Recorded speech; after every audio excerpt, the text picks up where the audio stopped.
Terrence and I have our own production company, and we've been making movies for about 7 years. 7 years ago, I said, it cannot be that hard to make a movie. I mean, really, and it was. It was that hard because I didn't know how to press the button on the camera. And until August of this year, when I started classes here to learn how to use a camera so that I'm a better filmmaker, I had no clue, but I have award-winning production team that works with and for me. So I am honored to be in this environment. I have learned so much in so little time. So first of all, I thank all of you for making it possible to have a curriculum, because we're all interested enough, so we keep the curriculum here. But I also thank, obviously, the head of the department, Mr.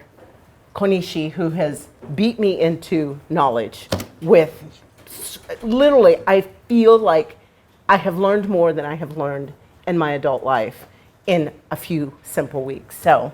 Beat you into knowledge or beat knowledge into you? Beat knowledge into me, whichever way. You know, you can look at it both ways. So the first thing we're going to do is I want you to realize that you all have bags. And those of you that haven't gotten a swag, reach up and get one. Right over there. That's important swag. It is very important swag. I went and sweat my blood to get you those treats from Sony Picture Classics, Tula North America, a great casting office in Hollywood. I didn't work that hard, but it happened. I did materialize it. In there's a little sheet on top of your notebook. It has all the donors, including us, so that you can do your shout outs. It is vital that you do your shout outs, because I won't get more swag if you don't thank them for their swag. Take pictures, do whatever you do, but that's important. But that piece of paper is also important because you'll find out later. So you misplace it, you lose. Okay? Uh-oh. And on that, I want to just go over a few simple quotes that I had found very helpful. Our attorney is the attorney for Film Independent, and Evan is here from Film Independent. And it is my favorite organization, so much so that during COVID, we made no donations to any organization but Film Independent. And we're part of their art circle for a reason. They give me what I need, I give it back. And I kind of want to share the extension of that relationship with you guys. And in doing so, I reached out to my attorney and I said, you know, I just kind of want to know some key things that I could give to these guys on independent filmmaking. And this is her book entitled Legal Guide to Independent Filmmaking. Somebody in here will win one today. And in the back, it's got a CD for all the legalese you need for your independent films. You literally have contracts that you can put in that's on the CD. You can just spit out a contract by pressing a button for, you know, call sheets or, you know, legal agreements, letters of memorandum, everything. It's really simple. It really is. And this book, I've had it for 7 years. It's coming out, a new copy's coming out in January. But it's so good. I have it fully tabbed. I got pages highlighted. I got pages bent back because I've done 25 films with this book. So I reached out to her and I said, what's a key datum I should give these guys? And she said, you have a great idea for a movie, right? Don't we have those every day? Hopefully.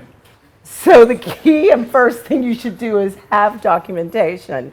Try to write up a detailed treatment or synopsis, a brief summary or outline of the entire story as you see it playing out. Register your treatment or synopsis with the Writers Guild of America. You can do this online. Many of you have already learned this, but as you go through the process of making your film, get your documentation, your location agreements, your actors, your crew deal memos, whatever it is, have that packet of information. Like, she was like, Sonia, do not leave the room without telling them to have their paperwork in order. And the reason for that is it's covered in what is in her other text, which is this is the gradation of the different copies of the text. It's called the chain of title. Anybody in the room know what chain of title is? I learned in Screenwriting 1, but I already knew it, and I'm in Screenwriting 1. Good for you. Chain of title, a collection of the contracts and other documents that show any and all changes and ownership of a film project from its inception. The documents are a trail of ownership transfers from the original author of a work through the final film or whatever stage the project is at the time. So it's basically your pile of junk. Because if you go to sell it, which I can happily say with my husband, we're being courted by Hulu, I got my chain of junk. You know, I got all my paperwork in order. And you want to have that in order from the inception, the day you go, I got a great movie idea. Get it? Anybody not get it? Awesome. And then the only other very key simple datum I want to give you is the first and most obvious group of people who have potential for ownership interest in your film, absent some written agreement, is contrary, are the writers. That's why from the day you go, I got a great movie idea. I'm going to get with my buddy and I'm going to write up this little story. Even if you chicken scratch it on paper, percentages, what you get paid, what you this, have this documentation. So if you were to, somebody raise their hand, anybody, you with the glasses right here. What did you take away from what I just said? Basically, keep a paper trail. Hey, you're the winner. Okay. Even good. if it's your best friend. Yeah, I don't care if it's your mama. You need to make sure you have your documentation because this is your project. This is your baby. And you are going to do with it what you will, but if you don't have that paper trail, you suck. Okay? Good. So on that, we'd like to show you a few trailers on our 3 most recent films that are running around having fun. And how do we... I got it. Okay. Yeah, the way we worked it out is we didn't really know how to make films when we started, but we were smart enough to surround ourselves by people who did know what they were doing and were good. People like you that are actually learning how to do that right now. So these are some of the trailers of our last 3 projects that we currently have. Your name is Ma'at Kara. Ma'at means order. Ka is spirit double born to you, given by Ra. You think I belong to him?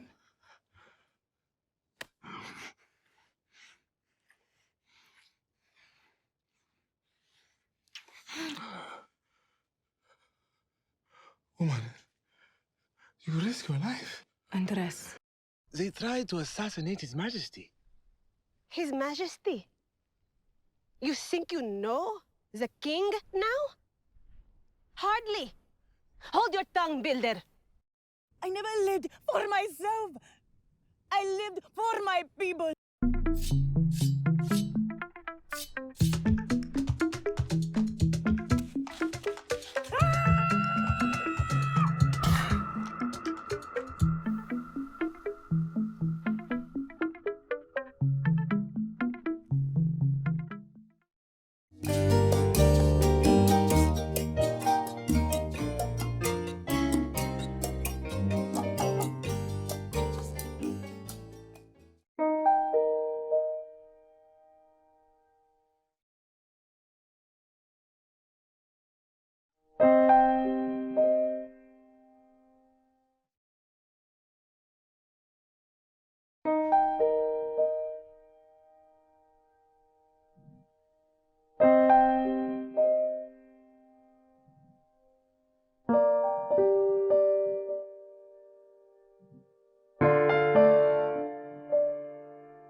I would whisper to get their attention.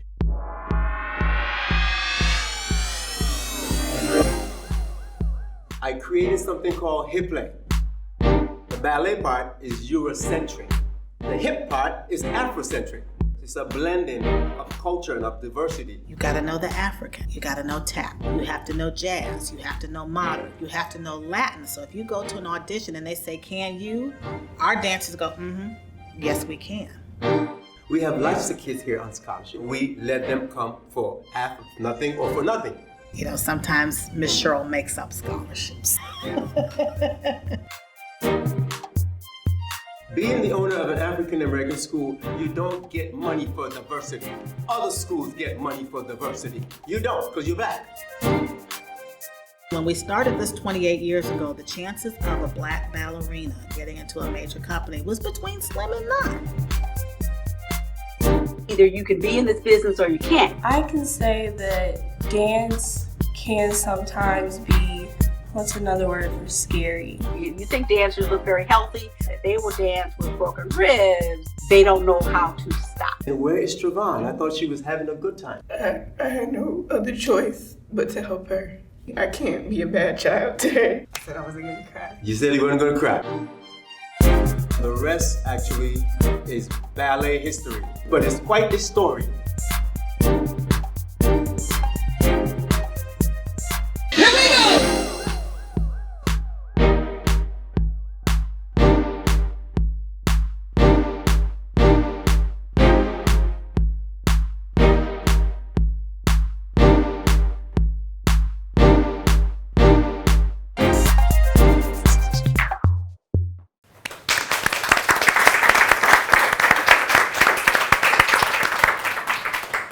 Thank you very much. So, I mean, we've made other films. We have a film that just got distributed to IFC, which we're very proud of, that Terrence is an actor in, and as is... Bob Odenkirk, Danny Houston. Don't even know how we did it, but we just keep making movies, and we laugh our way through, and now we're doing it with technical expertise. So we are very honored to be here and share our viewpoint with you on how we did it. The first film is an Egyptian time period piece shot in Irvine, San Clemente, and Salton Sea. Who knew you could bring Egypt to Southern California? But I couldn't afford to go to Egypt. It wasn't humanly possible. Though I had a second production team in Egypt, and so there were some scenes in the film that were shot on location, and they sent me the footage, and then we figured with a lot of special effects how to make that look seamless. I just wanted to say one thing about that, Yeah. because I have to. That film has won Best Drama, Best Short, Best Cinematography. It won the Cinematography Award of Canada. It's won Best Actor, Best Actress, Best Supporting Actor, Best Supporting Actress, etc. I won an award. I mean, not that that doesn't really matter. You can clap if you want, but you don't have to. Oh, shut up. Well, what I will say is that film, we were very honored in January when we got a call from a professor at Yale University who wanted to spotlight the film in his curriculum about women who ruled. So that film was in Yale's curriculum last spring. And I was like, okay, I'm good, but you're gonna have to pay. And I'd never done that contract. So you can imagine what I was doing. I figured that out. I sent it to my attorney. I'm like, is this okay? She goes, yeah, we could fix a couple lines, because I'd never done that contract, and I was paid by Yale, and they sent a t-shirt. So that was okay. I didn't mind that so much. I got a Yale t-shirt. So that film was a union shoot, and I know most of you haven't done union projects. I hadn't either. The paperwork was astronomical. Terrence is union, and I wanted him, and I wanted our lead, who is one of the actors from 12 Years a Slave, and I was like, how do I do it? Legalese, okay? And I had to obtain a so-called letter of intent or attachment from the major talent, him and her. A letter of intent of the attachment simply stated that the actor agreed to participate, and then I was able to get my financing. And I tried to do one of those Indiegogos. GoFundMe is not for me, I'm sorry, I'm a diva. But I did get $2,300. But then I went to 3 friends and I got 53,000. That was a little easier. Oh yeah, so yeah, I literally went to Tom, Dick, and Harry and said, I need your money. And that was just the way it was. And one of them got I had somebody do a black diamond piece for the lead actress, and that was their gift for their contribution. They may never see their money again. I'd rather they got paid, but I'm a very effective saleswoman. I come from banking, and I kind of love money, so that's my viewpoint. So that's that film. Do you guys have any questions on Hatshepsut? Yes. Where did you shoot in San Clemente? At a home on a hill, a mansion, for, I could say it, because it's sold. The art director at Blizzard, his wife sits on our production company. I said, you need to move in a hotel, I need your house. My sales technique, get out.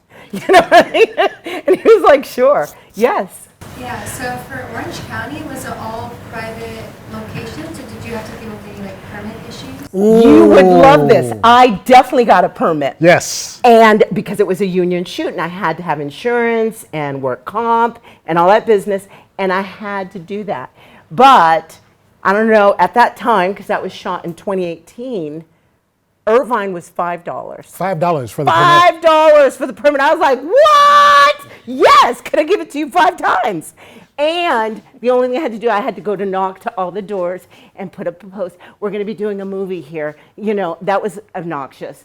And the neighbors had a dog the night of the shoot, and it was really annoying. But we took them over a plate of food, and they shut up while we needed to get our shot. And I don't remember how much it was in San Clemente, but the entire neighborhood got autographed shirts from the cast and crew so that they would keep it quiet, because it was a 2-day shoot on this huge property that was in a cul-de-sac. And honestly, in the Salton Sea, it was a set of coordinates, and we went with a small crew. It was just 7 of us. And I did guerrilla filming. Anybody know what guerrilla filming is? Just so you know, it is my... As fast as you can without being noticed. One more time? As fast as you can without being noticed. Hey, you are the winner. I love it. I love your education. Yay! It's easy to do that out in the Salton Sea. Totally, because there's nobody. There's not even a bathroom. Holy God. I had to tell those 2 actresses, hold it. We're going to just move very quickly, but hold it. I just want to tell one more story about the house. Was it Christy's father's house? Was it in Irvine or was it in San Clemente? That was the Irvine house. Okay, the Irvine house.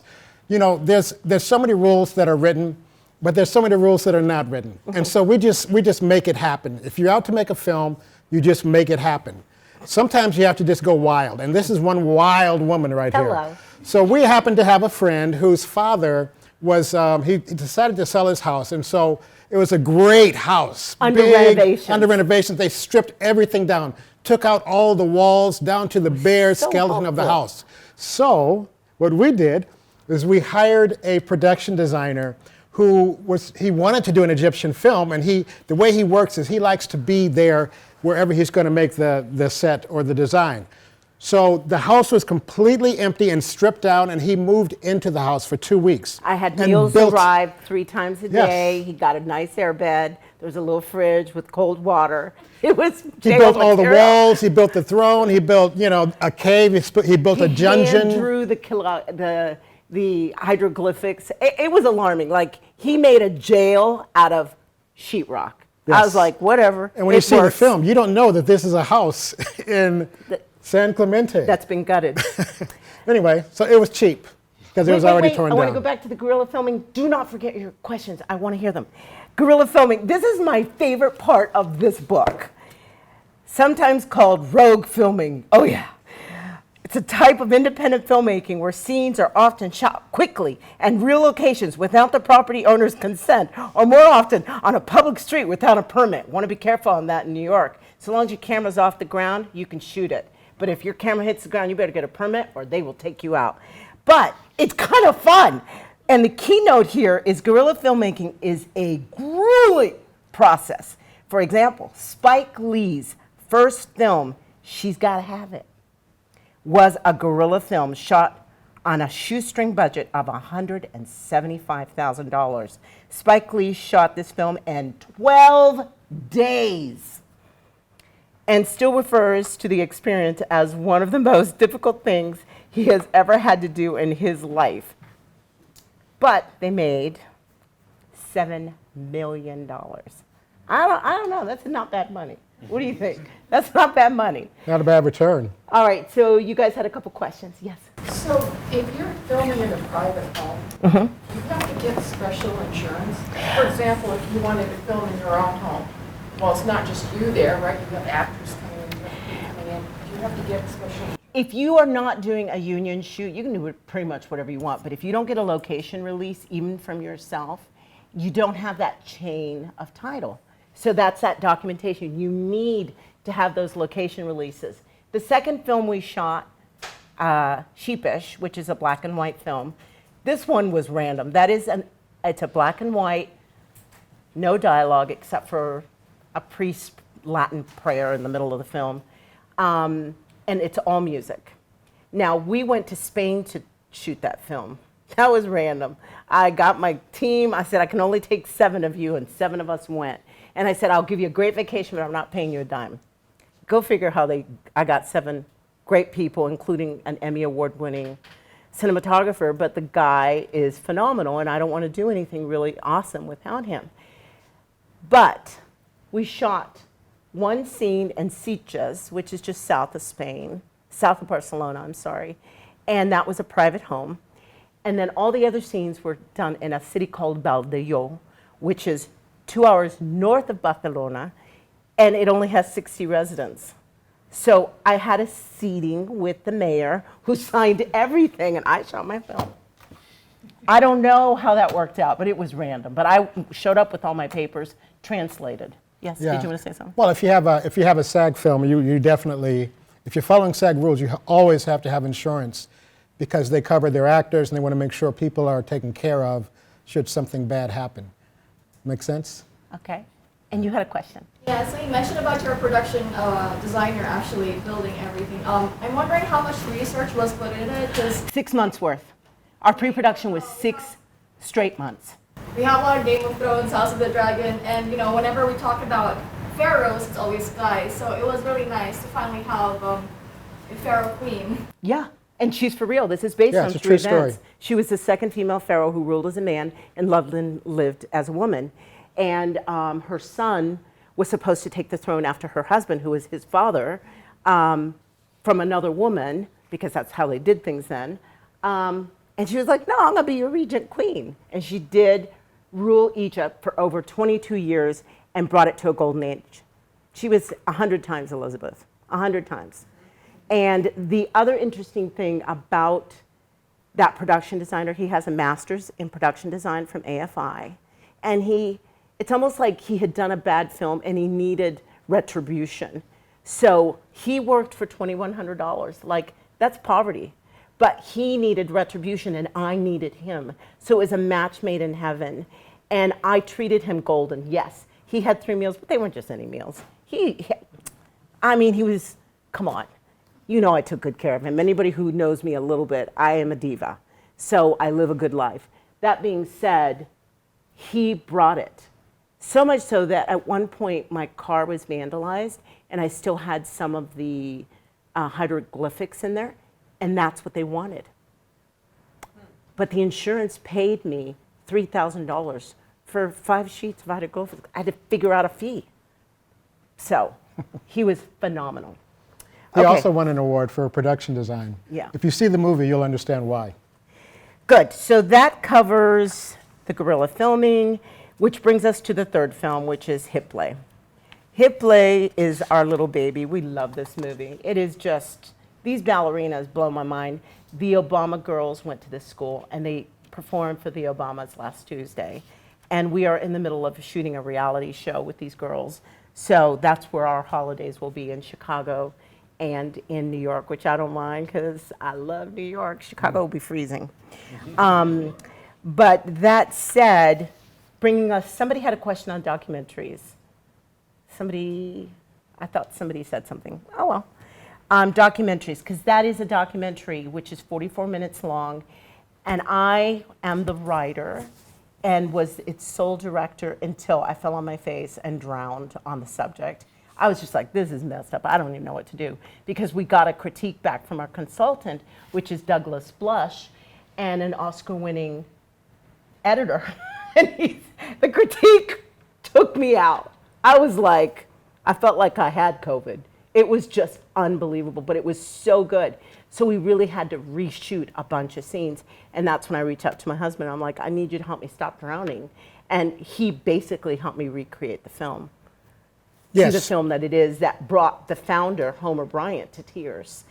And just a note on documentaries, location agreements are the exception rather than the rule. So they're not as important because you're shooting the actor. And when you're shooting a union shoot with a well-known actor, you actually, SAG has no weight because they're being themselves. So it's kind of like you could bring in an important identity. A lot of his dancers are SAG, and I let them be themselves. And so I skipped around doing a union shoot. So everything I do is very, I don't want to say, it's very well thought out. So I spend the time on planning and pre-production and how am I going to do it. Even on Hajipsuit, all those costumes, I designed them all, except for one, was by a couture designer in Spain. On the second film, there were all couture. Everybody was wearing couture, high-end shit.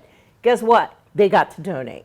This is called product placement. They make money on my efforts to distribute the film. So I got them to give me couture, expensive, beautiful pieces that look great in black and white, so that I could do my film, and I brought them on board as partners. So we always have a product. We always, this is just our thing because it helps us out as filmmakers. We have partnerships with certain people and certain companies that whenever we have a film, just between you and me, you will always see a bottle of Whistlepig somewhere in one scene in the back, because they are one of our product placement partners, When we did some of the couture stuff that Sonia's talking about, we used certain things of certain designers to also help offset some of the costs, right? Yeah. Okay. Any other questions? Yes. How did you initiate contact with the couture and with the... That's my favorite part. I love fashion, and especially high fashion. We are very gifted in that our children's godmother lives in Kuwait, and she has a gazillion relationships with couture because that's all she sells. So through her, and also I do a web series during Paris Fashion Week. And so I meet them, I take the cards, you do pictures, and then you just send them a message, I'm doing blah, blah, blah. And it's just, I'm big on communication. I blah, blah, blah, blah, blah, blah. So if you're not feeling big on communication, get big on communication because your blah, blah, blah, blah, blah, blah, blah, will stomach a storm. And it never hurts to ask. Yeah, they can say no, and if you feel like you got hit, get over it and ask somebody else because somebody will say yes. I mean, literally, Whistlepig Whiskey is such a supporter. There is nothing, if I wanted 20 bottles today for you guys, I could get them. I'm not gonna do it because you don't need to drink, get over it. But if I'm having a cocktail party, I certainly will serve it. And they just show up with the alcohol, or they ship it, or they show up at my house, and then I package it. Sometimes it comes ready packed for me. I mean, I did a huge cocktail service in Oregon recently where Hipley was screening. But I'm really big on camaraderie. I know I can't do it alone. I don't try to do it alone. Yeah. I'm big on teamwork. And let's say there's a face in here that's gotten my attention. I think it's because you had the guerrilla filmmaking understanding. I'm like, let's go make a movie. It's that Mary J. Blige. You make a move, I make a move, let's make a movie. You know what I mean? Because I'm big on telling stories. And I'm big on not waiting for permission. That's right. Just, you got a story, write the damn thing, get your little paperwork in order, and go. And just know that as students, SAG is really amazing. They have all kinds of deals if you wanted to do a union shoot. You guys don't do union shoots here, do you? Well, they've used union actors in the past and got SAG waivers. Okay, yeah. Good. And that's really the bonus, is you can get the waiver. And I mean, I'm being naughty now, but I'm planning on doing a feature next semester. And I have waivers already on account that I'm ready to take advantage of because I'm here to learn, just like you are. I may have accomplished, but do I think I'm perfect? No. Am I pretty good? Yeah, I think I'm pretty good. I do have 2 films that Oscar qualified. Hajipsuit did. It didn't shortlist. Sheepish is in there now. It Oscar qualified a few weeks ago. And who knows, next week I might be thinking, yeah, I'm shortlisted. But just know I'm going to get an actor. That's what I'm trying to do. And also we were just awarded the title of rising black voices at the Portland International Film Festival last week, which is not too shabby. I mean, you know, it's a nice acknowledgement. Thank you. At least we're going in the right direction. Yeah.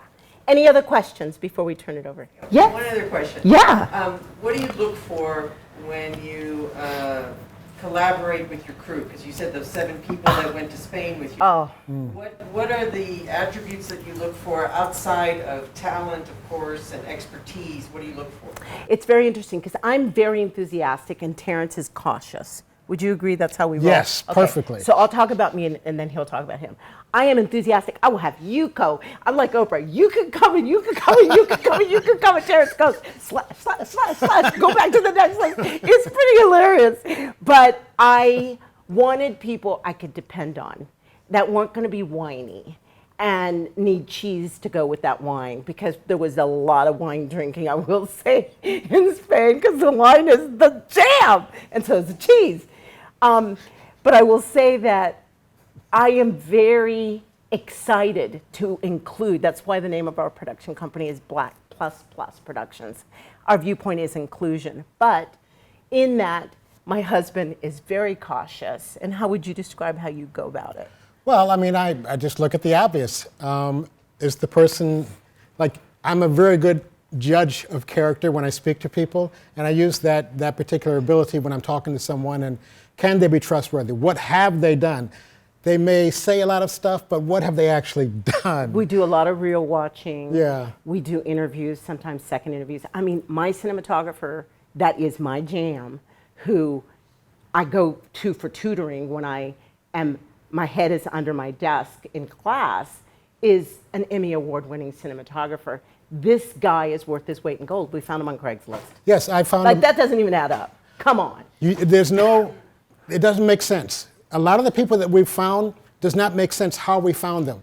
But, you know, if you have a purpose, which you all do, which is why you're sitting here right now, and you have a little bit of talent, and you know a little bit of what you're doing, and you add a little bit of, you know, finesse, you'd be shocked. I'm open to a miracle every day. It's a miracle that we found an Emmy Award-winning cinematographer on Craigslist several years ago who worked for the cost of renting his equipment and made our movie the best that it could be. And it's beautiful. And now we won't do any movies without him. Yeah. And we found other people on Craigslist. There's no rule of where you can find who you find. Just as long as they're good, they're competent, and you can all get on the same page to make the great movie. We also do a lot of networking. I mean, we do a whole thing with Tribeca in the spring. We do a soccer tournament with Sony Picture Classics. Some of the items in your bag are from Sony Pictures.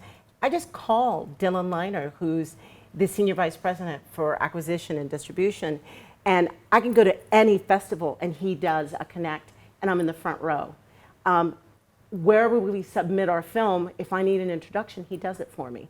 We did a beautiful screening at Cannes this year. That was amazing. He did the introduction. I didn't know. So do I always insist? No, I give. Like, notice, I'm here giving you.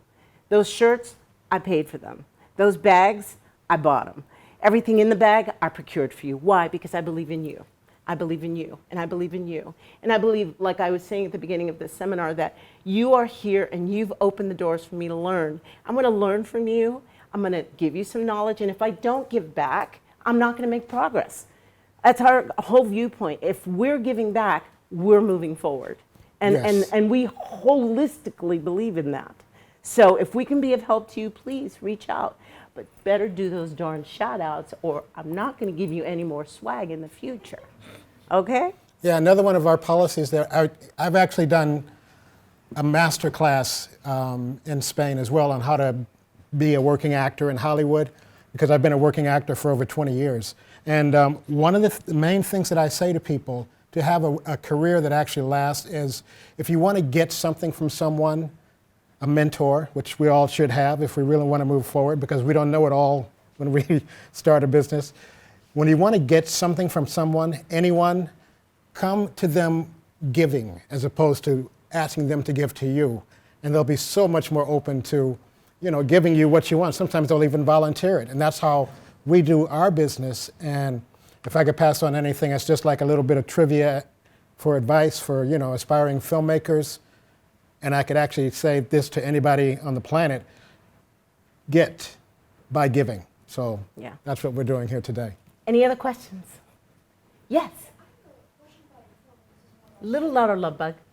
I have a question about your film, which is mostly about the creative process. I have two questions, one of which is that how does choosing to do a period piece affect the pre-production process, specifically the budget? And second of which, because you chose to do a period piece based in Egypt, were there any challenges in choosing whether to modernize this film so that it was more accessible to an audience nowadays?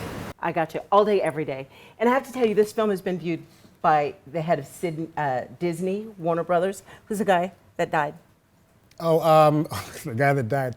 So many people have died. That But guy. we're talking specifically about, oh my God, he was Palmer. No, No, he that's was the the movie, director that's the of all of the Lethal Weapon movies. Just went blank.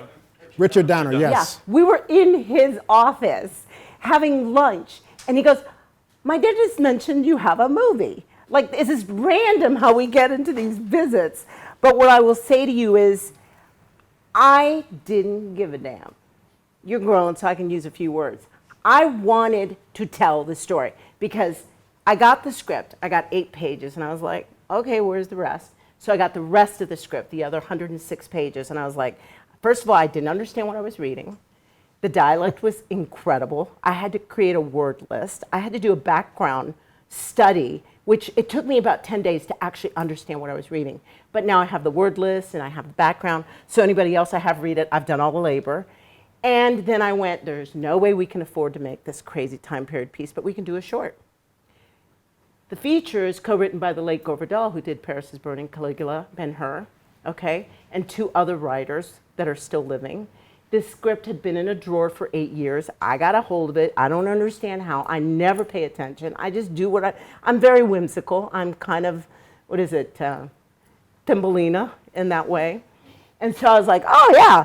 And so once I understood, I was like, let's do this. And then we got very busy with the other 2 writers and my husband and I, and we scrunched it into a short that we could shop.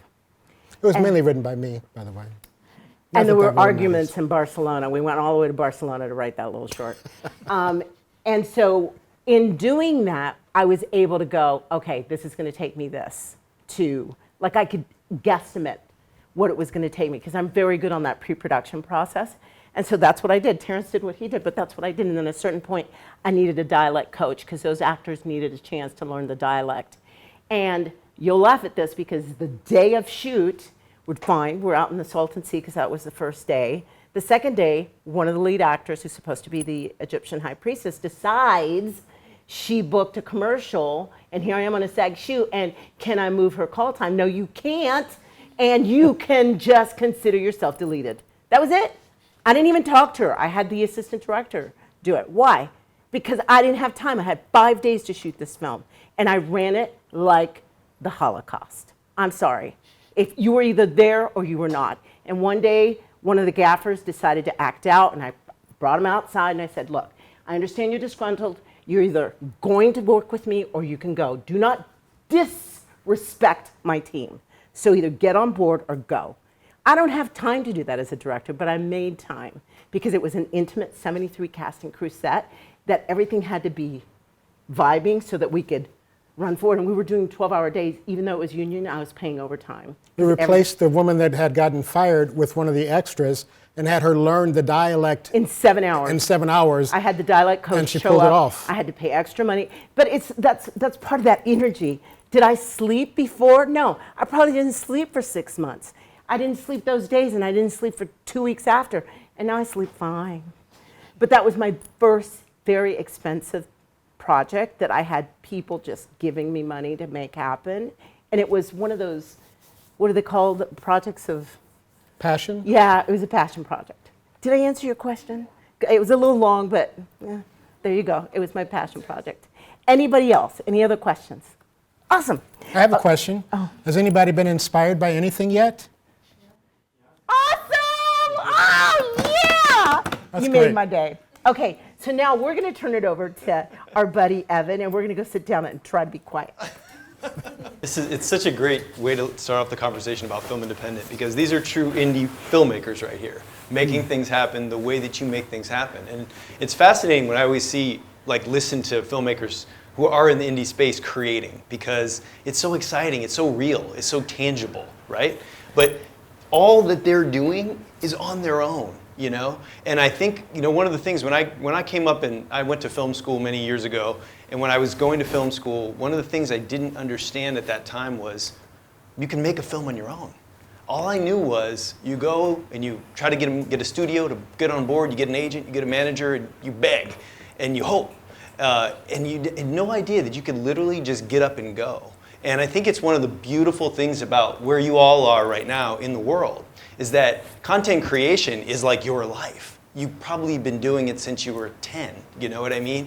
And that's such a beautiful part of storytelling, and such a beautiful part of where we are in the world right now, is that storytelling is so much more accessible than it ever was. Film Independent, if you guys, how many of you had heard about Film Independent before we did this talk? I'm curious. Okay, so some of you, but not most of you hadn't. So Film Independent is an organization that's been around since the early 1980s, and it came in at a time when the movie business was sort of starting to acknowledge independent film.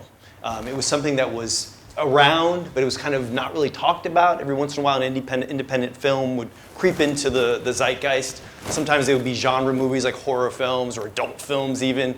And then they would just kind of suddenly make money out of nowhere and be like, wait, where did this come from?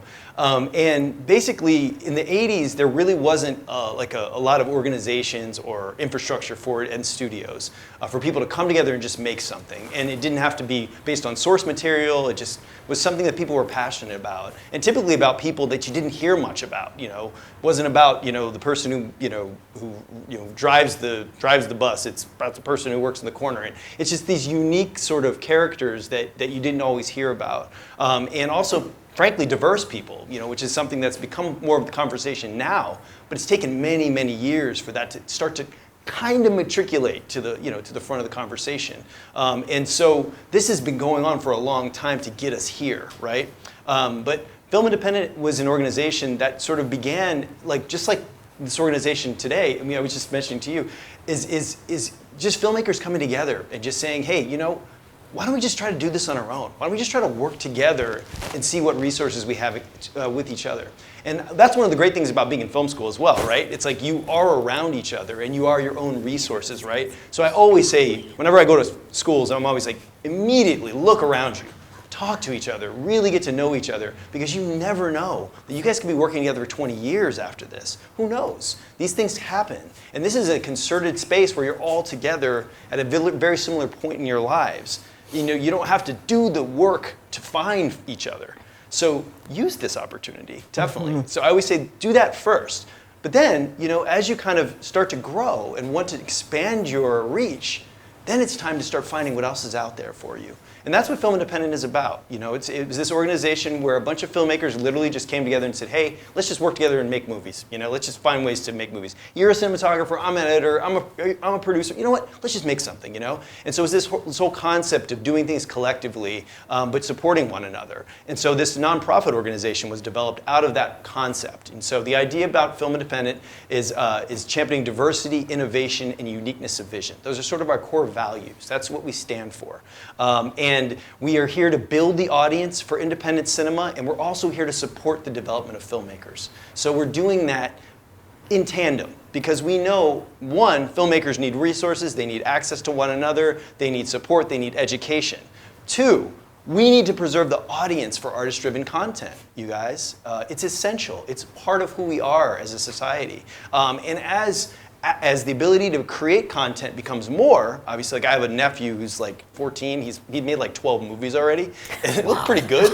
And he's done them all on his phone. He's edited them, and they look great. But really what it comes down to is, how do we continue to elevate that content and keep making it more and more special and unique in a space where YouTube has taken over our lives, where clips are the way that we digest so much? How do we keep that storytelling strong and keep those lines of creation open with one another. And so the idea with Film Independent is to build these opportunities for people to come together around all kinds of things. Primarily what we've kind of been known for is producing events. We've produced about 200 plus events per year, and these are a combination of screenings, educational workshops, panels, discussions. We also have tailored artist development programs for directing, screenwriting, producing, documentary filmmaking, and one of my personal favorite programs, Project Involve, which is for diverse filmmakers in the film industry. I'll talk about all of those programs, but just kind of give you a picture of all of it. And from the beginning, Film Independent was about open access. It was about anybody who wants to be a part of this organization can be a part of it. We have members who are beginning filmmakers who just started. We have industry vets like Ava DuVernay or Spike Jonze, and we have industry, people who, put up the money and the financing to create wonderful films. People who run studios are members of Film Independent. It's this really amazing collective of folks. Obviously, you two are perfect examples of some of our members who are industrious, who make things happen. And I'll point it out on our website. We have a really nice profile on Sonia on our website for our member Lens blog, which is a really great, it's a great way to understand who our members are. I'll point it out to you guys in a little bit. But the other piece of what Film Independent became initially was, it was developed through the Spirit Awards, which, have you guys ever heard of the Spirit Awards? I'm curious. Okay, so the Film Independent Spirit Awards began in 1983 or 4, right around that time. It's debatable now, because there was a little bit of a luncheon that kind of became the Spirit Awards. So it all started off with this sort of idea of acknowledging these independent films alongside the Oscars. So it was like the Oscars would come out with their nominations, Film Independent Spirit Awards would come out with their nominations, and they'd say, hey, look at the disparity in what's being acknowledged here and here, because you're missing out. There's great work being done, it's not getting acknowledged. Oscars isn't the be-all, end-all. There's great work here, but there's also great work here. So the idea was to be this counterpoint to the Oscars, to really acknowledge this industrious filmmaking that was happening. And a lot of the filmmakers that got their first acknowledgement came out of the Spirit Awards. People who you would consider deep industry folks, You mentioned Spike Lee earlier with She's Gotta Have It, got his first nomination at the Spirit Awards. You have the Coen brothers, who are really like a staple in filmmaking now. Paul Thomas Anderson, Quentin Tarantino, just the list goes on. Darren Aronofsky, it just the list goes on and on and on. Where these filmmakers got their first acknowledgement at the Spirit Awards, and it became this sort of great example of how people who were about to break tend to kind of start to percolate at the Spirit Awards. And you'll see these talented folks starting to get their nominations, and then suddenly they're sort of taking off. Like, I remember years ago, we did a Q&A. We had one of the nominees for the Spirit Awards was the film Winter's Bone, which had Jennifer Lawrence in it. And we did a Q&A with her, and I remember that Q&A, she was like this precocious, 20-year-old kid, and she's just like, just getting going. And it's just like, 2 years later, and then I remember Timothy Chalamet, Call Me By Your Name recently, was another example of that, where you sort of see, okay, this guy's taking off very soon. Ryan Coogler, there's a lot of really wonderful, talented folks.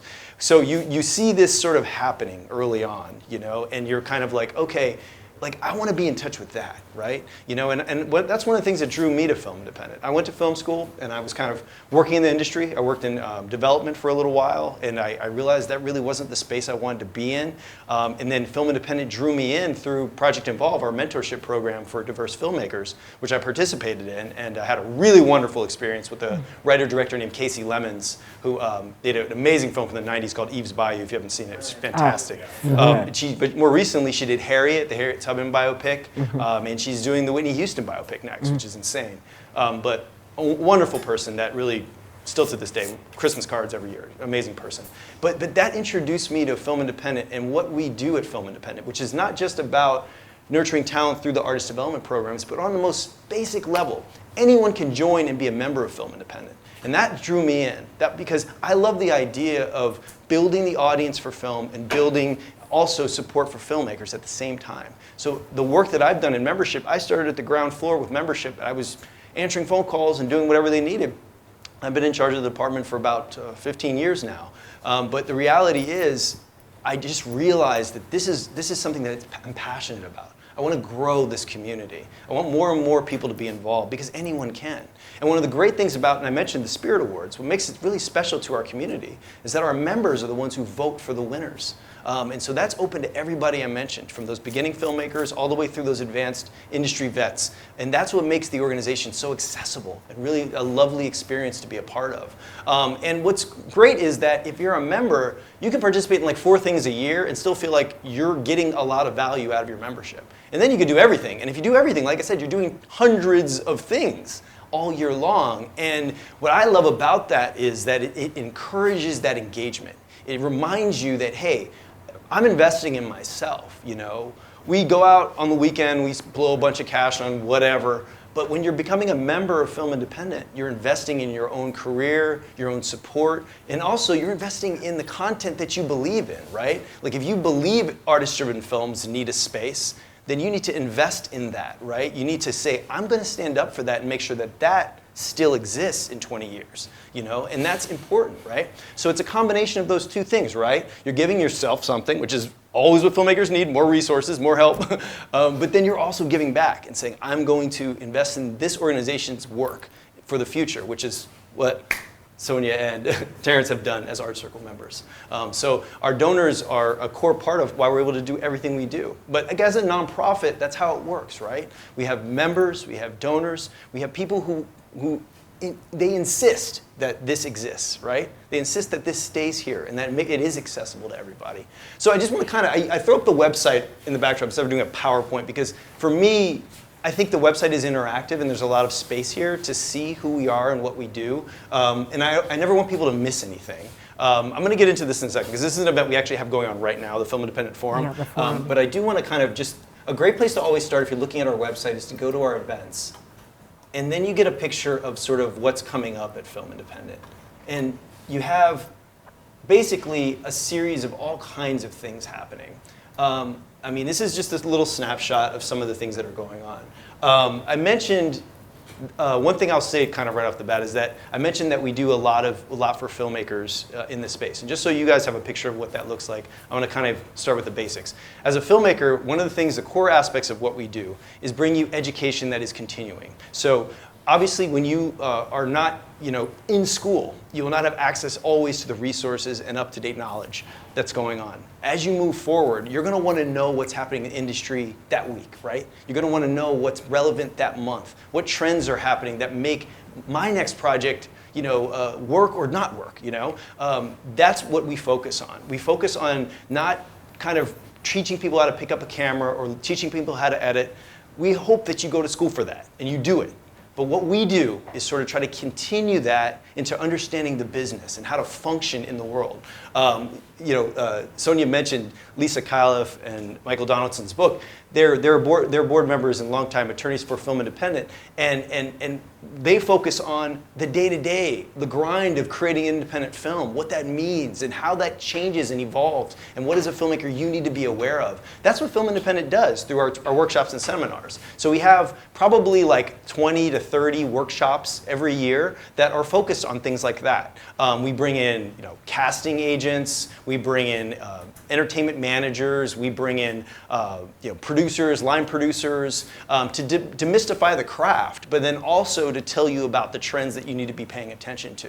So most of these events, I mean, obviously because of COVID, we had to switch gears in a lot of ways of what we do. We used to be like an entirely in-person organization, and the last 2 years have been primarily online, but we are online. And the benefit of that is that we recorded a ton of this content. So we have like 2 years of online content that we've been producing for our members that our members can get to even if they missed it. So that's one of the really great aspects of what's come out of all of this, is that I think we were on the cusp of wanting to do more online, and then we were like, okay, COVID's here, we're doing it. So we jumped right into it, and now we have so much that if you missed it, you can see it. And that's great for people who are in a Los Angeles-based organization, because being Los Angeles-based means everywhere, It's this enormous, sprawling place. So even if you live 20 minutes from the office, it's still like an hour and a half, and you probably couldn't get there anyway. So for everybody who was based out of this area, it's actually even better now because there's more. And that's something we have committed to continue. We're now focused on global community. We're not just focused on the LA-based community. We're focused on global community. Our membership before the pandemic was like 10%, about 8 to 10% out of state, out of country. Now it's 30% out of state, out of country because so many more people are engaging with us from all over the world. You know, I got members from Puerto Rico and Denmark and Sweden. It's just amazing. I get these great emails. I'm like, oh, I love this. And so it's fun, you know, it's exciting because that's everybody who's a part of this movement that we're talking about here. We're talking about anybody being able to come together and be a part of this experience. And so people in all parts of the world are getting value out of these workshops and experiences. And so if you're doing an online class with us, many of these events are free. Like I always say for people who become members of Film Independent, 90% of what you get is free with your membership. So you pay the membership dues and you just do the free stuff. So I always say, just do the free stuff. If you do the bulk of the free stuff, you will experience so much. Obviously, there are more things that you can pay a little extra money for a higher experience. We have this event I mentioned earlier. It's called the Film Independent Forum, which is, I believe, in our 15th year we've been doing this program. But the Film Independent Forum is just an incredible event. Basically, this year's version of that was a combination of an in-person day, in the, basically to kind of with a series of panels and discussions and networking sessions. And then it also has like, I think like 3 more days of online content, like where it's all these interviews with different filmmakers and producers and showrunners, just kind of breaking down their experiences and how they kind of came to create this content. And so it's a really great, robust program. I'll click on it just so you can see a little bit more of kind of what it is. But the forum, you know, had an open night screening of the film. The Inspection was a really amazing film. You guys you're gonna hear about this award season. And then there's also all of these keynotes. We did a keynote with the Daniels. I don't know if you know who the Daniels are. They did Everything Everywhere All at Once. So they did the keynote for for the forum. So really amazing experience. And then Elegance Braxton was there for the you're gonna hear more about Elegance too. This is the kind of stuff that happens with film and fans. Like, okay, you're hearing about it now. Wait for the award cycle. You know? You're going to start to hear more because that's kind of what happens a lot of times. You'll discover these folks in the experiences that you're having with Film Independent, and then they start to sort of explode. And that's definitely been a part of like what's happened the last couple of years. And does it cover the one-on-ones? Let me see. Yeah. Oh, yes. So the one-on-one sessions at the forum are like industry sessions. So you get a chance to kind of do almost like a speed dating experience. So you kind of sit down with people in the industry and you're just kind of like, you can ask them sort of rapid fire questions and you get a chance to RSVP for those sessions. So that sort of already kind of happened. So I've kind of bummed because we're already sort of in it now.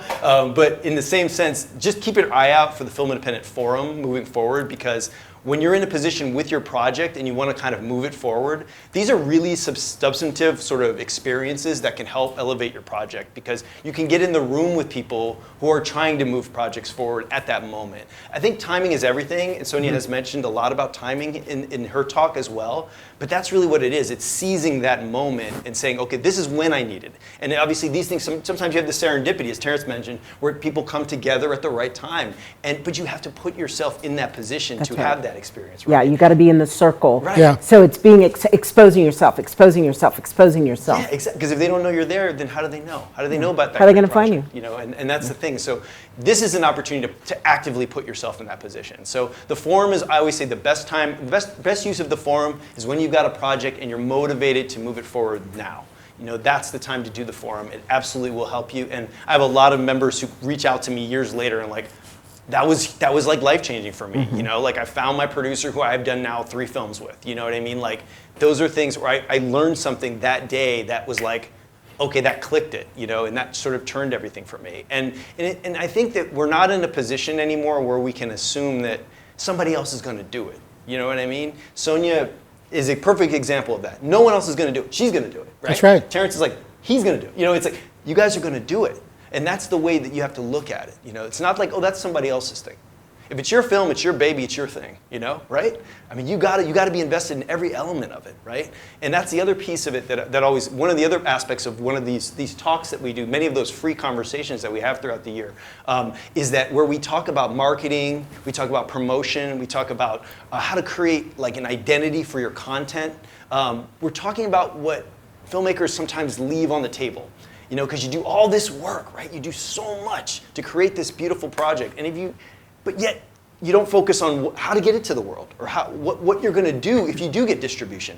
What are you going to do to help that film? You know, so it's about seeing each piece of it and understanding how each piece of it is relevant, and each piece of it requires expertise. And if it's not you, then you got to get that team member who is, right. Like I always say, like I've done a lot of writing in my life, and you know, as a friend of mine who's also, I have a lot of writer friends, and we always say, like, if you're not the writer who can pitch, then you better team up with somebody who is. You know what I mean? It's like if you're the kind of like, you know, very quiet, meditative, but brilliant, you still need that buddy who can. Because if that person doesn't pick up a pen in their life, their job is to tell people your story. Because you need people to understand your story. And that's the point, you know. So it's about communication. It's about conveying ideas. And if you can't get people excited about your ideas, then who's going to want to make it? Who's going to want to invest millions of dollars in it? You know what I mean? And that's really what you got to keep in mind, is that if you're excited, you have to let that come out somehow. Like, you have to tell somebody how to create that. So I would say investing in these experiences is a way that you sort of keep evolving, right? You keep that evolution of your skill set. And that's something that you can commit to. You know, it's not that complicated, really, in the end. It's just more about your level of commitment. How bad do you want it, right? Because there's, like I said, this is the problem of more we're in now, right? So much content. How do you differentiate? By being better, by being more accurate and telling your story more effectively than the other people. And that's how you do it. That's how you keep getting better. So I would say just immersing yourself in this kind of content on a regular basis is just a value in itself. There's so much of it. And like I would say, we have hundreds of hours at this point that are available to our members on demand. Great sessions with screenwriters and showrunners where they're talking through their process and how they pitch. Like a really great pitching content and like suggestions and tips on how to pitch content. We have great marketing your film at film festival discussions. These are all on demand at this point. And then we do new versions of those sessions each year. And Sonia mentioned those sort of one-on-ones. We also do throughout the year, periodically, about 4 a year, where we do what we call Indie Link. And Indie Link is where we take directors and producers within our membership that are looking for collaborations. So if they're looking to meet a cinematographer, then basically directors and producers can do a Zoom, or hopefully soon, we'll be doing in person again too, where basically you can watch the reels of a number of our members who are cinematographers, and then they can connect and they can say, oh, you know, that was great, and they can reach out. And that was actually one of our coolest connections over the pandemic early on, when everybody was in the middle of despair. It was like, oh wow, this filmmaker from Sweden is now working with this filmmaker from New Jersey, and oh, it's so sweet. Like, yes, it's alive. we're still alive here. We're making movies. So it's really exciting. And another aspect of it is you've got all this on-demand content. You have ability to network with other members online. So basically, we have a little message board where you can post jobs, you can post information about things you're working on. One area that we do, I will mention, we do focus on our members and kind of highlight their work is through Member Lens. So Member Lens is editorial content that we create about our members. And this is a list of some of our Member Lens content. So these are all stories that we do on a regular basis. And as you scroll down, you can see all kinds of different people that have been focused on in Member Lens. And did you see Sonia? Yeah. There's Sonia right there. There she is. And there's Sonia Machado Hines. But we have, this. If you can kind of just go to our website and put in search bar Member Lens, you can see, because the idea of our Member Lens is to really open up the space of who our members are, because that's the reality. Is our members, like I said, are beginning filmmakers, film fans, all kinds of people. We have critics that are being acknowledged here. We have producers, we have showrunners, we have a woman who runs a film festival in like Colorado. There's a really amazing mixture of folks within our membership, and that diversity of everyone, experience level, content, background, ethnicity, all that is just on display through Member Lens. And I really enjoy this series for that reason, because we get to see our community in a way that we don't always get a chance to, because we have 8,000 members, so everybody can't always be in the same room, so it's really tough. So this is a way that we try to engage the community, and we sort of acknowledge members on a regular basis. So this is a great way to search on our website, but if you ever go to our website in general, you can find all kinds of blog content. So I mean, you go to our Film Independent, you hover here, you can click blog, and this is a great page to go to just in general for our blog content. Yeah. And so this is about the forum because this is the first day with the inspection there. But you have all kinds of great filmmaker content as well. So I would definitely encourage, at the minimum, you start by going to our website. And then additionally, I want to talk about the events because our members not only are filmmakers, but they're film fans. And so we produce tons and tons of screening content. During award season, it's even more insane. So like right now, we can have I think in October we produced something like 30 screenings alone, But I mean, on a regular basis, I mean, this is what we call the award season. So you have tons of studios that have new content, new films, new shows that would like to show that content to our members. Why do they want to do that? Because what I mentioned before, our members cross over with a lot of industries. So our members, many of them are WGA or SAG, or many of them are DGA, and they're part of lots of guilds and parts of lots of communities. And a lot of the studios who want to do great screenings for these groups are always like, let's hit Film Independent members because there's crossover with so many guilds. So we get Film Independent members who vote on the Spirit Awards, we get, DGA members and all these people. So it's a really cool way for studios to kind of reach out and preview their content for people who love movies like you guys. And it's exciting because you get to go to a lot of in-person screenings. Many of them are in LA, so it would be a little bit of a trek for you guys. But it might be worth it because, again, the networking piece is fluid to everything that you do. So I can't tell you how many people will tell me that they went to a screening and they were sitting next to a director or somebody that they admired and they had no idea. They're like, oh, that's so-and-so. It's like... I went to a screening once and someone came by and wanted to know if the seat next to me was free. Yeah. And it was Quentin Tarantino. Yeah, doesn't surprise me at all. I mean, he would be there. Yeah, and he's done a lot of events for us before in the past. Actually, that's a funny story. But I mean, I don't know. Now you got me thinking about Tarantino because there was a really. I know you guys know the film Hateful Eight. Yeah. Okay, so Tarantino, you guys probably don't remember this, but Tarantino was going to make that film, and then the script for it leaked. And he got really upset about that. He was not happy. And he was like, shelve the movie, I'm not doing it.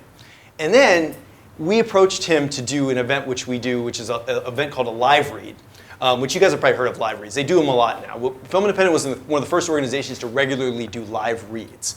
The director, Jason Reitman, used to host that for us. It was a series we held at LACMA in LA. And basically, we would just invite, do a classic screenplay. We'd take it and we'd recast it with a brand new cast. We did Reservoir Dogs with an all-black cast. We did some fun stuff. We had Lawrence Fishburne and Derek Luke. It was really cool. So we do a lot of things like that. We did Glengarry Glen Ross. I don't know if you guys know that film, but really awesome movie from the 90s. But it was all female with Felicity Huffman. I know she's kind of persona non grata now, but she was in it. But there's basically fun recasting experiences, and they're live events. And so Tarantino heard that we were doing these live reads, and we invited him. We're like, hey, would you want to do Hateful Eight as a live read? We heard you're not going to do it anymore. So he did the live read with us, and he enjoyed it so much, he literally wrote us and was like, okay, I'm going to go make the movie now. So I have more to say here. So, anyway, so he wound up going on to make it. But it was fun because it was he's a cinephile, he loves movies, so he comes and does stuff with us sometimes. And he's been, like I said, he was one of his first acknowledgments as a filmmaker was being nominated for the Spirit Awards. And you can go back and you can see these old pictures of the Spirit Awards, these little kind of cheap banners that you buy at Party City at the top. It's Tarantino nominated for Best Director. It's great.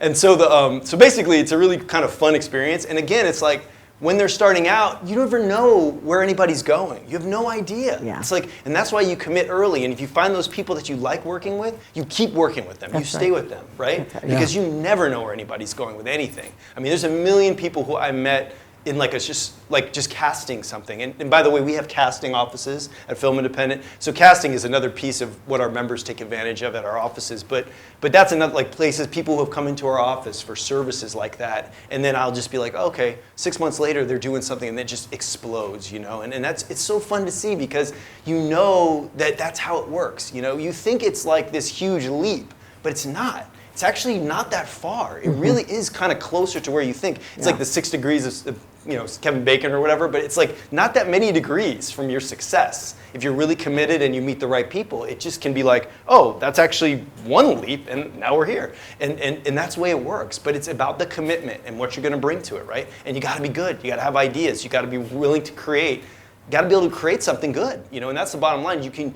have all the tools in the world, but if you don't have the the creative ideas or that you're committed to the right projects, then that can blow up in your face too. So I mean, again, it's like those ideas that are percolating in your mind, develop them, really hone them in, make sure they're as crisp as you think they can be. But that said, we have the screenings happening every month. So how this works is, for the bulk of the screenings, they are free to our members. So basically, you get invited to probably 100 to 200 free screenings a year that you can attend with a guest. So it's you plus one. So every time you see something that says free members only screening, that means you and a guest. And sometimes they're online screenings. So it'll say free members only screening, and it'll say that it's an online screening. And we have an online private screening room that our members get invites to watch screening rooms in. So this is a really nice hosted environment with this organization, company called Vision Media, who we worked with forever. And they host the content for you online. It looks great. You can project it to your TV. You can have the app for your phone. You can, there's a good app that you can put on your smart TV, so you can watch it that way. It's great. It's super easy.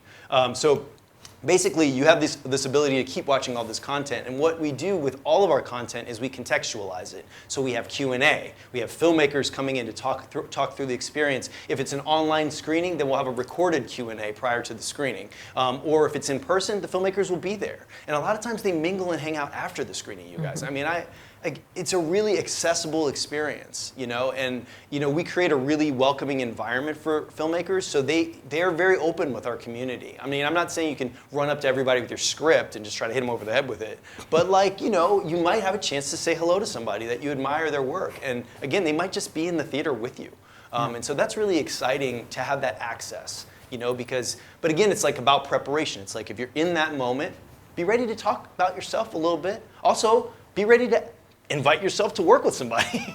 We say, like, nothing, people love to, I think when you're kind of beginning in filmmaking, it's like you want everybody to be excited about your work, but what you can give to others is so much more than you probably realize, if you have that hunger, that enthusiasm to learn, and you're willing to just dive in and get on set with people and do PA work or whatever is going to get you close to a project that's moving forward, how good does it feel that you wound up being on a project that just wound up being amazing, even if you played a small part? Because it's like that's what opens the door. And your reliability, above all, is going to be the thing that people remember, right? That's right. Because you can trust somebody, right? It's like, okay, do they have the skills? Their resume looks great, all those things. But can you trust them, right? Because that's what it comes down to. And that's what I'm hearing from Sonia, is like, she goes back to a lot of the same people because she knows what she's getting from them. Exactly. It's a known quantity, right? Exactly. And just through Film Independent, we met Steve Williams, who's one of the producers on Dr. Dre's The Defiant Ones on HBO. We met Ben Wilkins, who's the sound designer on the film Whiplash.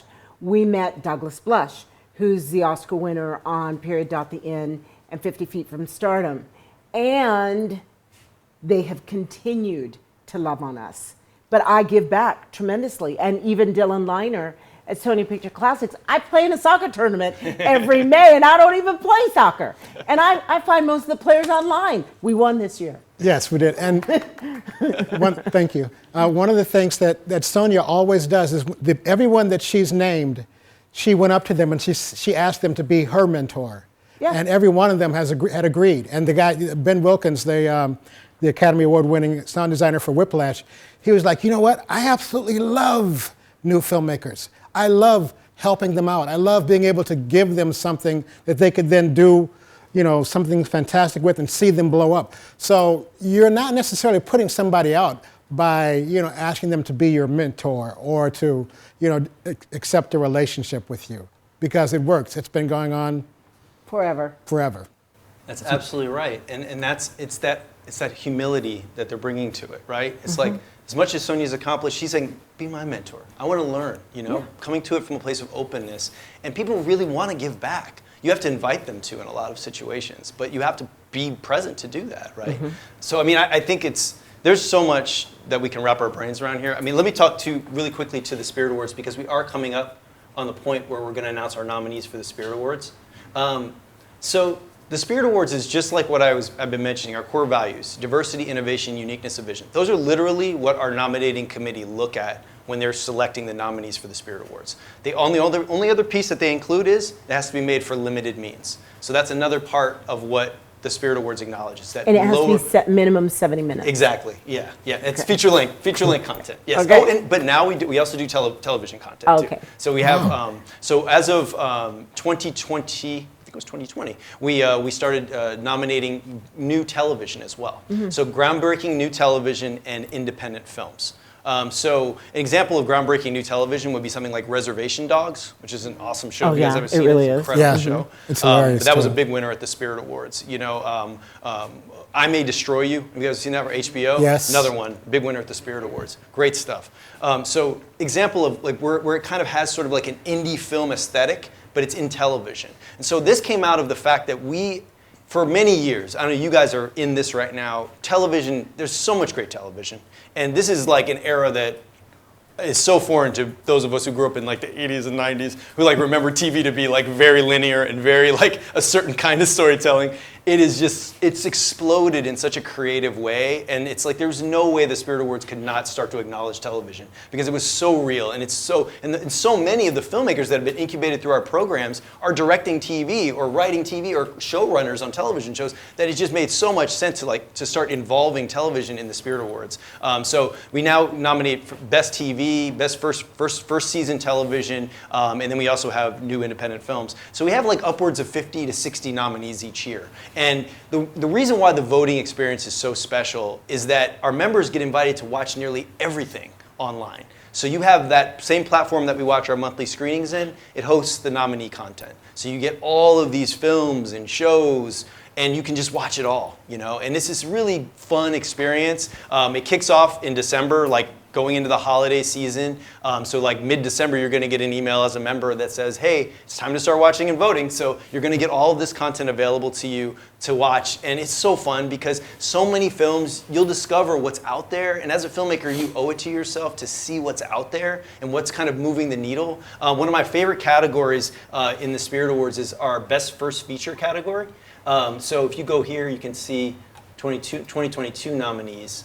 And we have categories across the board in a lot of areas, but I like Best First Feature a lot because it really, to me, tends to be like a kind of a nice barometer for people who are coming up, for where their projects are going. And these are some of the nominees from this past year. These are all terrific films, by the way. I mean, I would recommend all of these films. And this is a great way to start to understand, how these smaller films are getting made, what studios you want to watch them, figure out who's distributing them. If your content aligns with some of these themes, go find out, go look them up, go learn more about that studio who's putting this type of content out. You have to start thinking about it that way in terms of your own work. But that's also like being aware. It's like literally walking in a room and understanding who's there. That the filmmakers behind some of these films are in the room, you want to be able to pick their brain. That's so-and-so, they worked on this. I mean, you guys have so much access to information. It's all there. I mean, you can literally just Google anything and it's there. So use that. But Best First Feature is a really wonderful category. I also love the Best First Screenplay, which is another one, which is a really cool one. So this is a first screenplay that gets turned into a feature-length film. So it's not your first screenplay you've ever wrote, but it's the first one that got made into a feature-length film. So this is an example of some of those films as well. So it's a really amazing opportunity to kind of discover content, and then you get to vote. And I always get excited about the Spirit Awards because our members will vote, and sometimes there's like a curveball where like something wins that's like, whoa, that was out of left field, and it's like kind of starts to disrupt the kind of award season space a little bit. You're like, wait, is this going to now win an Oscar, So like things like that happen, and it's really interesting to watch it, how like the Spirit Awards can actually be a barometer for what starts to pick up steam for other awards. And that's so important to filmmakers' careers because if you don't have that acknowledgement early in your life, early in your career, you can kind of slow the development, right? And so your voice in this space matters so much. So I really encourage you to take part in that experience as well. So you have the membership experience with screenings, you have educational content, you have the opportunity to vote for the winners of the Spirit Awards, and then in person you can do networking. So like I mentioned, those Indie Link events, the screenings themselves are all networking experiences. And I say all this because the reality is this: it is going to be up to you to figure it out, right? It's going to be up to you to start to do for yourself because there will be no more support from the educators in this room at a certain point in your lives. And then it will be up to you. And so building that onus is a really great thing. And the membership gives you that onus So it's a great way to do that. So let me just, one last thing I'm going to touch on before we wrap up is our artist development programs. So really quickly, I mentioned we have labs for directing, screenwriting, producing, documentary filmmaking, and we have a program called Project Involve, which is an opportunity for diverse filmmakers to receive a mentorship from somebody working in the film industry and also work together to create short films. And I mentioned Project Involve is probably our most accessible program from the standpoint of career production. Screenwriting lab, directing lab, producing lab, fast track. They're looking for a little bit more seasoned filmmaker. I mean, if you're a seasoned filmmaker right now and you've done films already, that's great. You should apply to any of these programs. Do it. Go right ahead. But if you're kind of closer to the beginning of your career, look at Project Involve. The reason why is that if you're accepted in the program, you actually work with a collective of people to create a short film. And it's supported through the program. So you walk away with a short film that you then can take out to festivals and things. A great example of a success story from Project Involve was a couple of years ago. We had a short film called Emergency that was created in Project Involve. It got into Sundance. It played at Sundance. It won an award at Sundance. Then it was bought by Amazon and made into a feature film. So Emergency is on Amazon. If you haven't seen it, it's a fantastic movie. It's a great. Yeah, no. You check it out. You're thinking that it's different. Check it out. Just look it up on Amazon. But it's mostly youth cast. It's set in college. It deals with race relations. It's kind of funny, but it's also very bittersweet. Really well done. But take a look for it. It's on Amazon. But that's a great example of a success story from the program. But tons of filmmakers have gone through it. Justin Simeon, who did Dear White People, went through that program. Really great. F.E.T. Brown, amazing producer, by the way, who also produced everything from Zombies for Disney to Inspection, which we were just talking about, which is a new film. So much great talent going through these programs, and the labs themselves are also very successful. So you have all kinds of amazing filmmakers coming through these programs. So I would use these as an aspiration for you. As a member, you do get a discount to apply, but and you get an extended deadline to apply. But that is an application-based experience. So that is something that's addition to the membership. But I would use it as sort of a barometer for yourself as you want to kind of work towards those goals. These programs are what you want to work towards, because once you're accepted into them, you become sort of an alumni of Film Independent, and it lines you up for more opportunities throughout your career. Yeah. What you guys are looking for when it comes to applying to the Project Involve? What we're looking for? So we're looking for directors, screenwriters, producers, cinematographers, and editors. Obviously, it's a diversity-based program, so looking for people from diverse backgrounds, ethnically diverse, LGBTQ, women. If you demonstrate that you're from an underrepresented community, that's a key piece of this. So I would definitely keep that in mind. And if you're creating content, they're going to look through things through that lens. But also, they're going to want to see that you have an investment in a track. So if you're saying you're applying as a screenwriter, don't say, oh, I'm a director, screenwriter, producer, kind of a cinematographer. I mean, you're applying with a track. So focus on that track and just say, I'm applying as a director. This is why. And it's going to help that you have done something, okay? If you don't walk into it with absolutely nothing on your belt. But if you've done a short or you've done a series of shorts or anything like that that can demonstrate your vision, that's going to be helpful. And doing the role that you're applying for. Yeah, you had a question? What's the producing lab and the screenwriting lab? Absolutely, yeah. So the producing lab is where they're condensed programs. They're about a week long.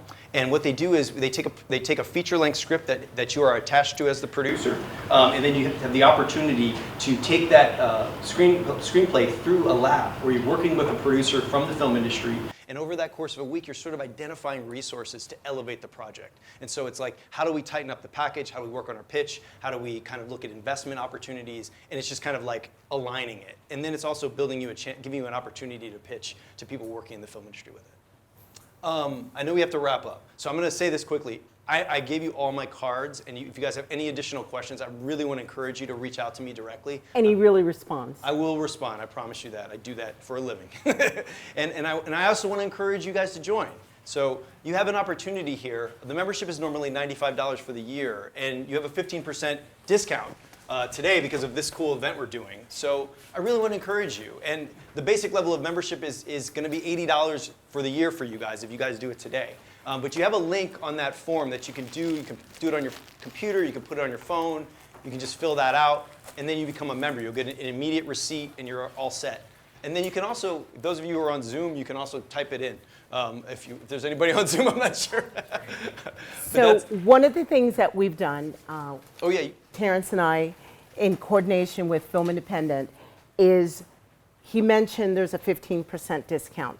That is today. Basically, we're collaborating between Film Independent and us. We're affording you the opportunity for that 15% discount. I don't want to mess around with this tomorrow. I'm busy. Okay, I'm actually going up to Film Independent. So I want to finish it up tonight. But what I do have right now is most of you know that we're giving away 5 free memberships. What? That is a gift from Terrence and I. Or maybe me. No. Okay, so I'm going to backtrack. Now's the time to pull out your little notes with the shout out sheet.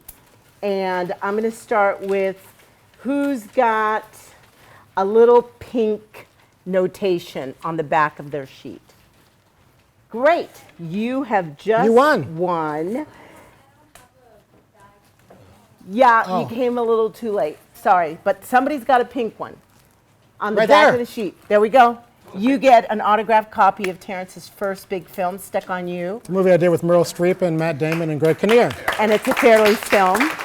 You can't even buy it. Okay, so you are very lucky. I found that film. All right, the next one is who has a little orange color on the back of their great. We have another winner. You get a shirt of Hajipsut. This is from the movie we did, the Egyptian one. And who has a little green sash on Right the there. back? Fantastic.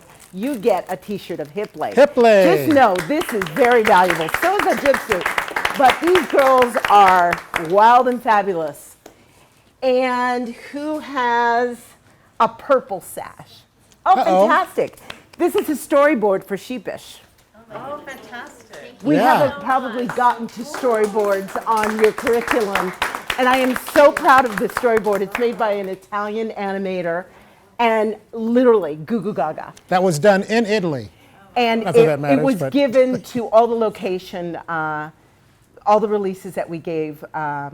Everybody who gave us a location release on Sheepish and it was signed by all the actors. All I could do was sign it myself because I directed it.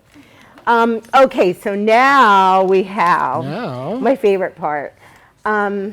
Okay. Some of you have numbers. 1, 2, 3, 4. 1, who has a 1? We have a winner. You have won a membership to Film Independent. Wow.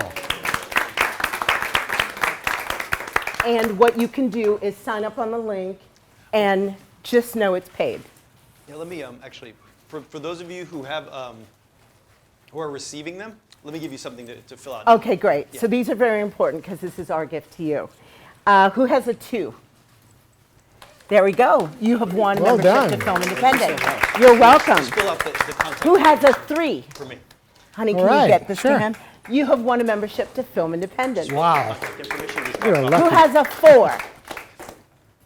Oh, oh my God, Megan! Megan? Megan won! Oh my Wow. How God. Okay, appropriate, you huh? have won a membership to Film Independent. I like that. And now we have the grand 5, the grand prize. This is a film backpack with all the dubious pockets Yes. you need. What was that? Guerrilla filmmaking. Oh, totally. Definitely. I'm like a big fan of guerrilla filmmaking. Saddleback Lofi, la la la. For your tripod right here on the side. And you get a free iPad. You can thank my friends at Apple for that. I got friends at Apple. They're called clients. Oh, by the way, I'm a career coach when I'm not crazy making films. You get a copy of the book. Oh, and if you email me at year's beginning, you will get the updated version. If you don't, you won't. And you get one of my favorite things in the world, a set of Beats by Dre. So that you can get a good start on your film equipment.